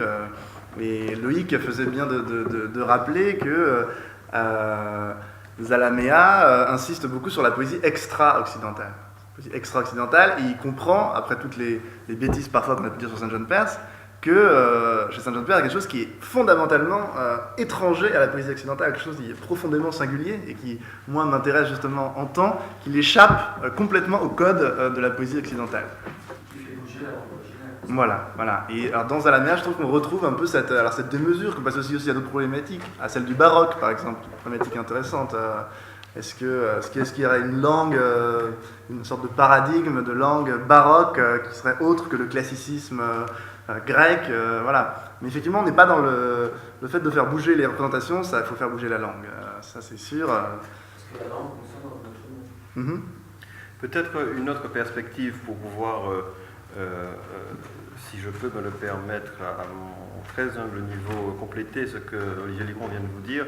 Je dirais que peut-être Dionysos n'est jamais très loin quand on parle des tropiques. Quels tropiques? Est-ce que ce sont les tropiques justement tropicalisés, c'est-à-dire exotisés? Ou est-ce que ce sont les tropiques justement qui nous sont mises sous le nez par Saint John Perse déjà dans Éloge? Vous voyez, dans Éloge, vous avez un tremblement de terre, vous avez une vision absolument réaliste et absolument horrible de ce que sont les tropiques. C'est ça, c'est ces tremblements. Nous sommes toujours sous le regard d'Édouard Glissant. C'est ces tremblements, c'est ça les tropiques. Donc Dionysos est également tropical. Oui, c'est ce qu'il appelle exactement les formes poétiques. Donc chez Édouard Glissant, ce qui est plus important de traduire, c'est non pas le contenu, mais c'est de faire passer la forme poétique. Et c'est exactement sur ce point de vue que vous vous rejoignez avec Olivier Liron et Victor Martinez, c'est sur ce qui échappe à la traduction. Et c'est sur ce point-là que j'aimerais revenir ce soir, parce qu'on vous tient, comme on dit. Et donc, ce qui m'a semblé très très intéressant, c'est qu'il y a finalement deux sortes d'approches de la traduction. Et vous l'avez très bien montré, en faisant le tour des deux, en problématisant les deux, c'est que d'une part, il y a l'acte herméneutique, et d'autre part, il y a cette approche qui fait appel à l'intelligence empirique du texte original. Et ce qui est viscéralement pour le traducteur, ce qu'il faut faire passer. Et alors là, ce qui est intéressant, c'est que justement, vous l'avez montré dans ce transbordement, c'est ce qu'il y a d'intéressant entre ces deux auteurs, entre Panero et Zalamea, c'est qu'ils sont eux-mêmes traducteurs pour Zalamea de Perse, pour Panero de Lewis, de Carroll et de Shakespeare. Et donc, j'ai l'impression qu'il y a parfois une approche qui est un peu différente, dans la mesure où, par exemple, chez Panero, on parle non pas de la fidélité par rapport au texte original, mais de l'apparente infidélité. Et que c'est dans cette... Panero, lui, il voit la traduction comme un travail de perversion. Voilà. Et du coup, je m'avance peut-être un peu, mais vous avez peut-être des choses à vous dire tous les deux. Je ne sais pas, je ne vais pas prendre la parole, mais on a la chance de peut-être, par la voix, si Olivier Liron est d'accord, si Victor Martinez accepte, si Loïc tu veux bien, et si vous le permettez, on pourrait peut-être lire 10 lignes, peut-être c'est pas grand-chose, 10 lignes de Panero, sur lesquelles il parle justement de l'effet de la traduction. Et c'est vraiment ahurissant. Est-ce que Victor, tu accepterais de lire ta traduction? Oui. C'est 10 lignes, mais à partir desquelles on peut peut-être rebondir sur notre problématique intrinsèque de la traduction comme le fait de faire passer cet effet esthétique qui est intraduisible au départ. Voilà. D'accord, je veux lire quoi ça, la Donc perversion? c'est là, de là, Bah, jusque oh là là. là, c'est très long, hein. Non, c'est D'abord, est-ce que... je peux vous présenter où tu veux. Non, mais je veux La simplement perversion. dire que... Bon, je vais lire ce que dit Panero, mais c'est intéressant, effectivement, les Sama et Panero, parce que ce sont deux poètes sur deux mondes qui occupent des positions opposées dans le spectre de la langue, pour des raisons historiques tout à fait évidentes. Les amas, de ce que j'ai compris, les amas et ces pères spirituels posent le monde comme un événement. Ils sont dans l'étape contre-occidentale du monde. Je caricature. Panero pose pour Panero et pour l'Occident évidé, qui est celui de la même époque, c'est le vide qui est un événement. Excuse-moi, j'ai oublié le nom. Zalamea. Zalamea, Ouais. j'ai les Sama en tête. Chez Zalamea, la langue est importante, la convocation, une forme de magistère qui est un contre-magistère. Chez Panero, parce qu'il est, et chez d'autres poètes occidentaux de la même époque, c'est ce qui est à côté de la langue, hein, puisque c'est le vide. La déflagration est dans le langage chez Zalamea, elle est hors des mots chez Panero, puisqu'elle est sur un vide. Voilà, simplement pour poser ici ce que j'ai cru comprendre. Alors, comment utiliser les concepts, le concept de tout monde. Je pense qu'on a le tout monde. On a le tout monde comme événement de monde et le tout monde comme aussi vide qui fait événement. C'est tout aussi toute une poétique occidentale d'un Occident évidé, nous sommes d'accord, bien sûr. Je vais lire donc cette histoire de perversion. Il faut la circonstancier un peu, c'est suite aux critiques qu'a reçues. C'est une réponse aux critiques. Oui, mais c'est très classique, Voilà, vous connaissez, vous êtes... C'est une réponse aux critiques de la traduction de lire qu'avait fait Panero. C'est-à-dire critique, beaucoup de terrible. poètes ont été abusés, etc. Voilà, bon, donc c'est ça. C'est un petit jeu, c'est un petit jeu de... Voilà. Donc Panero écrit « La perversion est donc l'unique traduction littérale, ou plus exactement fidèle à l'original, et elle y parvient moyennant un adultère, moyennant son apparente infidélité.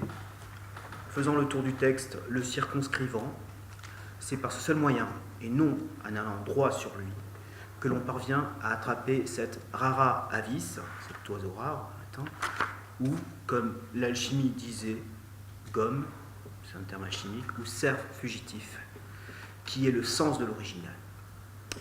Et pour produire avec des moyens différents des effets analogues, ce qui était l'idéal de la traduction selon Valéry, oui ça vient de Valéry ça, la perversion n'hésitera pas à ajouter, si c'est nécessaire, des mots, des vers entiers, des paragraphes entiers, pour garder ainsi intact le sens de l'original et faire que la traduction de celui-ci produise chez le lecteur le même effet esthétique. Et je vais m'arrêter là.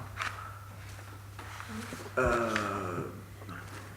Je ne sais pas ce que tu voulais dire avec cette citation. Non, je voulais justement aborder cet aspect-là de la traduction, puisqu'on a deux traducteurs. Et donc je voulais savoir si tu avais ressenti ce besoin-là, et si vous aviez ressenti, bon, tu nous as expliqué un petit peu le problème de la versification en espagnol, tu nous as expliqué, Victor, que tu avais coupé des mots. J'aimerais avoir aussi le témoignage d'Olivier Niron à ce niveau-là, parce que ça me paraît très très important. Voilà, c'est cet aspect-là que... Oui, nous faire avancer aussi. Oui, non, mais c'est une question, c'est fondamentale, toujours la question, me paraît, vraiment charnière, enfin cardinale, Oui, tout à fait. Alors, c'est vrai que tout oppose Perse, Zalamea que j'ai présenté et Panero, effectivement. Le même moment historique, le même espace historique, poétique, évidemment. Ils ont en commun quelque chose qui est quand même très important, qui est chez Panero, que je ne suis absolument pas spécialiste, mais que j'aime infiniment, qui est un poète qui se définit par la subversion, enfin la destruction de tous les mythes qui ont fondé le franquisme, enfin de toute, si je ne me trompe pas, mais de toute la mythologie franquiste, toutes les valeurs franquistes. Son père étant lui-même poète, un poète aussi très reconnu, donc Panero c'est vraiment un poète de la subversion, de la dystopie, de la démythification, etc. Donc là il y a quelque chose qui est très, très intéressant, puisqu'il démythifie là effectivement la traduction comme transparence, comme fidélité absolue. Je pense pas qu'on puisse dire non plus que la traduction puisse être une paraphrase complète, puisque c'est le cas chez Lezama, dont j'ai parlé, un peu effectivement homophone. Lezama, un grand poète cubain, qui n'a rien à voir avec un Zalamea, grand poète cubain qui est aussi traducteur au Saint John Perse, qui a fait une traduction qui est certes très intéressante, mais qui pour moi dépasse largement les limites de la traduction, puisque je pense qu'il y a quand même un seuil, quoi. Mais alors, voilà. Est-ce qu'à un moment donné, tu as accepté d'assumer l'infidélité? Ah oui, il faut. Des infidélités, je pense, voilà. oui. Et jusqu'à quel point, finalement, peut-on aller dans l'infidélité? Il y a une clé, hein, si je peux me permettre. Oui. Il y a une clé dans ce que dit Olivier dans son dossier, et je l'ai mentionné tout à l'heure dans la conversation que nous avions, Oui. C'est George Steiner. Et il insiste là-dessus. Parce que, en fait, quand on reprend la trajectoire de la traductologie, trajectoire de ces dernières dizaines d'années, finalement, George Steiner, qui a été vilipendé comme étant un réactionnaire, quelqu'un qui voulait restaurer la source, etc., eh bien, c'est le seul, finalement, qui met comme impératif absolu l'alliance. Il dit que ça, c'est la responsabilité du traducteur. L'alliance entre la fidélité à l'original et ce qu'il appelle la restitution, c'est-à-dire la création dans la langue. Et si Olivier se réclame, montre que Zalamea finalement peut être redevable de cette notion d'alliance-là, si explicitée chez George Steiner, c'est que finalement lui aussi, ça a été, peut-être que je ne m'avance pas beaucoup, je crois que ça a été sa pratique. C'est-à-dire qu'il n'a pas hésité à certains moments à mettre l'énergie qu'il ressentait lui-même, mais c'était pour plus de fidélité. Enfin, c'est ce que j'ai perçu. Hein. Oui, c'est ce que j'ai perçu. Oui, c'est dans la transgression que ça devient intéressant. Jusqu'à quel moment peut-on transgresser pour restituer le sens? C'est pas une transgression. C'est la création. Voilà, c'est-à-dire, est-ce que justement, Victor, tu l'as avancé sous cette forme comme ça, le traducteur n'est tenu à aucun formalisme. Voilà. Donc, ça, c'est l'approche. Alors, on pourrait la qualifier d'excessive de Panero, des prises de position, mais on le voit très bien dans la problématique de la traduction d'Édouard Glissant, quand il faut faire passer la rhétorique antillaise dans des phrases qui durent parfois 19 pages, 100 points, chez Édouard Glissant, et je pense en particulier au passage tombé-levé qui est au cœur de Malmort. Comment faire? Moi, j'ai eu affaire à des traducteurs, j'ai travaillé sur un texte en traduction d'Édouard Glissant des Indes en suédois. En suédois, on coupe les phrases. Et là, ça devient pensable de couper la phrase, parce que sinon on n'est plus dans la rhétorique antillaise qui va au bout du souffle, comme celle du conteur. Si on veut faire passer cette rhétorique-là, il faut faire passer au lecteur l'idée qu'on est essoufflé par la lecture. Si le lecteur n'est pas essoufflé par la lecture, il ne peut pas sentir la rhétorique antillaise du conteur antillais. Donc, jusqu'où on peut aller dans la traduction? Tu sais ce qu'il disait? Que le traducteur se débrouille. Oui, ça c'est... Mais après, il nous a donné des tuyaux aussi quand même. Ce que tu dis, c'est-à-dire que la notion, le motif de mimésis doit être également assumé tel que le traducteur le peut. C'est pas une tâche effectivement aisée. Mais c'est intéressant, c'est passionnant. Cet aspect-là. C'est passionnant. Je te prends la parole. Non. Moi, je répète, hein, j'ai été très touché de la façon dont tu présentais tes traductions, Victor, par rapport à la question de la, je ne dirais pas de l'empathie, mais moi je tiens à quelque chose d'assez naïf peut-être, mais qui me semble essentiel dans la traduction, qui est ce qu'on pourrait appeler une sorte d'intuition identifiante, que dans la critique, quelqu'un comme Starobinski, un grand critique comme Starobinski, voyait au cœur même de la relation avec une œuvre, d'intuition identifiante, que le regard surplombant ne suffit pas, il faut de l'intuition. Je crois que dans la traduction, il y a quelque chose un peu du même ordre, qui permet aussi d'essayer d'être plus juste, de saisir le souffle de l'œuvre, effectivement à quel moment on va être dans la trahison, dans la traduction. Je crois que le seul critère, il dépasse quand même le critère effectivement formel, c'est un critère qui est quand même un critère humain, un critère sensible, que moi j'éprouve comme tel. Je trouve qu'effectivement on a une œuvre qu'on a envie de faire passer, vraiment reprendre l'origine la plus glosée du mot traduire, à vraiment faire passer. Je pense que s'il n'y a pas cette envie de transmettre, qui n'est pas suffisante, mais qui est vraiment nécessaire, je pense qu'on ne peut pas parvenir à quelque chose de satisfaisant. Et ce que tu disais sur Édouard Glissant, moi je l'ai ressenti quand j'ai traduit les poèmes quelques poèmes du Sang Rivet d'Édouard Glissant en espagnol. Il y a effectivement des moments où je suis obligé de trahir ce qu'écrit Glissant, mais j'essaye de faire en sorte que cette trahison, en quelque sorte,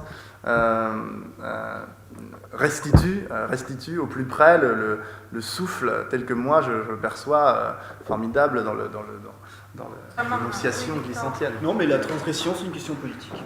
Pardon ? La transgression dans la langue, c'est une question politique. C'est qu'à un moment donné, moi je dirais oui, comme Olivier, oui, on veut être. En tant que traducteur, il s'agit d'être fidèle, il s'agit de ne pas mentir, il s'agit de passer par le sensible. À un moment donné, dans certaines circonstances qui ne sont pas indifférentes de l'histoire de la langue, de l'histoire des sociétés, des régimes, des universaux, de la nomination de la réalité, à un moment donné,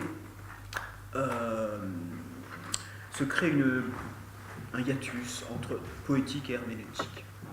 L'herméneutique qui voudrait convoquer un ordre de la langue et des significations, voudrait les penser, et c'est légitime, s'oppose à une poétique qui, pour revenir à Glissant, entre dans le départ et dans la trive, ne se contente pas du régime des significations, entre dans la folie cela, et ce que nous disent, je pense, ces cas extrêmes tout de même, c'est que ce sont des cas, des moments charnières des histoires des langues, 2, ce sont des moments politiques, et 3, le traducteur doit sentir le seuil, et ce seuil est politique. C'est-à-dire que, pourquoi je décide de couper un mot, enfin, voilà. Vous êtes givré, monsieur Martinez. Voilà. Mais en quoi c'est politique particulièrement ? Parce que les significations, le mot ne rend pas un sens. C'est normatif. Le mot ne rend pas un sens. Ce qui passe dans la langue n'est plus du régime de la langue. Ce qui passe, le poétique, c'est aussi ce qui est à côté des mots. J'ai une formule concernant la théorie de la langue, c'est qu'il n'y a pas de logos sans phoné, sans phonos, mais il n'y a pas de phonos sans tonos. Il n'y a pas de logos, de parole, de discours, sans le jeu des prosodies, des maîtres, des syntaxes et des rythmes, mais il n'y a pas aussi, ce jeu ne tient pas, devient une déblatération dans laquelle une certaine poésie contemporaine est tombée, s'il n'y a pas un tonos, une tension, un étonnement, un impact qui dépasse l'ordre des mots, qui dérange les significations. C'est pour ça qu'à un moment donné, le traducteur peut entrer en délire, tel la Pity. Sur la question du politique dans la langue, c'est-à-dire que quand j'utilise tel mot, je vous mens. je traduis azul, bleu, par azuré, mais au nom de quoi? Pourquoi avez-vous traduit azuré? Qu'est-ce que c'est que ça? C'est bleu, tout simplement. Il y a des raisons. Des normes qui font de la traduction une anti-poétique. Si tu es d'accord avec moi, quelque part aussi. Une anti-herméneutique, je dirais. Une anti-herméneutique. C'est une vision qui a effectivement toute sa place. Qui existe et que je comprends tout à fait. C'est ça aussi la démesure chez Édouard Glissant.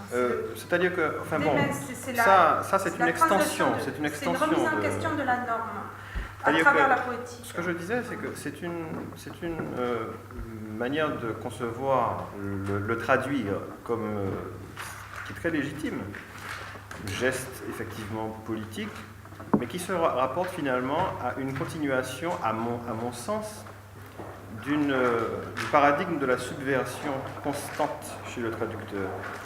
Est-ce que finalement, au bout d'un certain temps, on ne s'enferme pas dans une sorte d'exercice de style si on considère qu'on doit subvertir, on doit créer sans même souci de la source? C'est finalement ce que disait Walter Benjamin.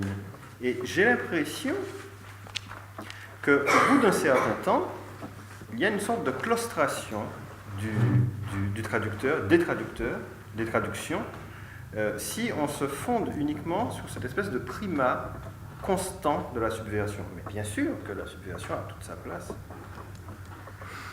C'est un équilibre, tu es d'accord, Loïc? Je pense que cet équilibre, juste un mot sur Benjamin. Oui, Benjamin a beaucoup écrit sur la traduction, et il en parle essentiellement comme d'une métamorphose. C'est intéressant, vraiment, j'avais commencé par là, cette idée de métamorphose, parce que la métamorphose, ça dynamise, si vous voulez, la tension qu'on a toujours effectivement entre la fidélité, entre l'original et puis la recréation. C'est vraiment dans une métamorphose au sens biologique. Vous avez l'exuvie, le reliquat, effectivement. Il y a quelque chose qui se passe dans la métamorphose animale ou végétale, et en même temps, vous avez l'être, la substance même de la chose qui est conservée dans la métamorphose. Et je pense qu'il y a ce dynamisme qui est un peu similaire dans la traduction. On arrive dans l'idéal à quelque chose qui est très différent, en conservant la substance première, enfin la substance... Oui, si bien que la notion de subversion et de transgression, finalement, est une notion qui vient de l'ordre herméneutique. Elle ne vient pas de l'ordre du poétique.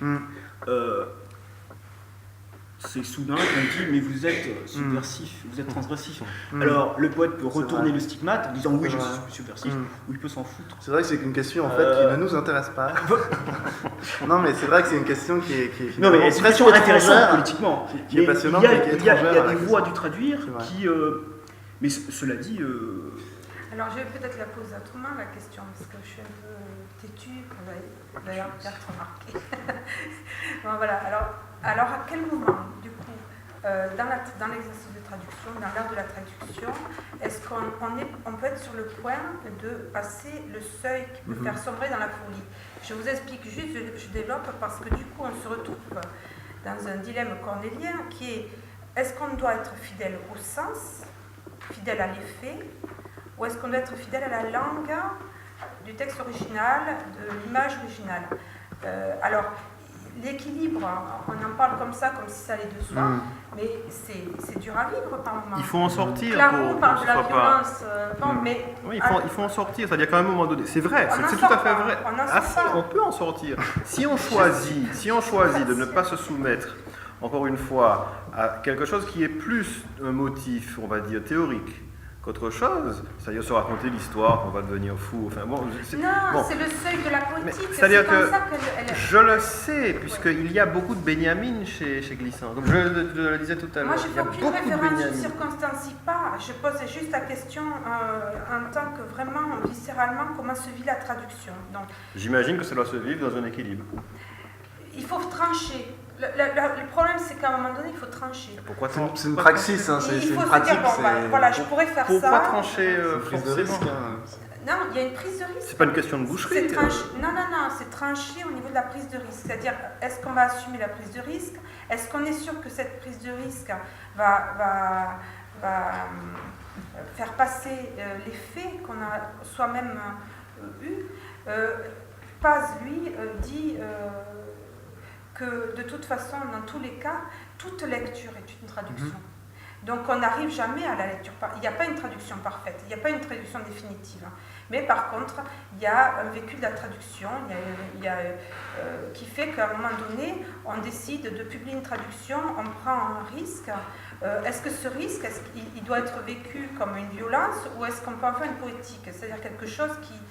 c'est une question de tempérament. Non, c'est une question justement aussi de savoir si on est aussi prêt à politiquement, disait Victor, mais à remettre en question les normes d'une langue.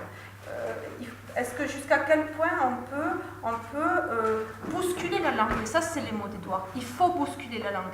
Lui, il dit en termes, concernant la traduction, il faut bousculer la langue.